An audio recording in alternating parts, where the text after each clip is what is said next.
అమ్మ ఏం బాధపడకండి. ఇప్పుడు మీ కొడుకుకు ఒక పాప ఒక బాబు కదా, మీ కొడుకు రూపంలో మీ మనవడు వచ్చాడు. రేపటి రోజున భవిష్యత్తులో ఇప్పుడు ఆయన మీ పెంచి ఆయనకు స్కూల్ పంపిస్తున్నారు. భవిష్యత్తులో మిమ్మల్ని బాగా చూసుకుంటాడేమో, ఆయనే మీ కొడుకు రూపంలో వచ్చింది అనుకోండి. ఓకేనా? మీకు దేవుడు కూడా మంచిగా చూడాలని, మీకు ఎటువంటి ఇబ్బందులు కాదు నేను కూడా మనస్ఫూర్తిగా కోరుకుంటున్నాను. సో మీకు అంటే రోజంతా కష్టపడితేనే 400-500 ఇస్తాయి అంటున్నారు. సో ఈ పూటకు ఆపేయండి.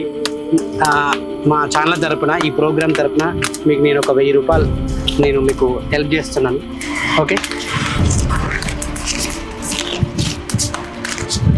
హ్యాపీగా వెళ్ళి ఈ పూటకి మంచిగా తిని పడుకోండి. వర్షం వస్తుంది. ఓకేనా? ఇంత పెద్ద వర్షంలో అయినా కూడా మీరు మీ పిల్లల కడుపు నిండడానికి, మీ పూట గడవడానికి, మీ పొట్టకుడి కోసం ఇంత కష్టపడుతున్నారు. ఓకే, నా తరపున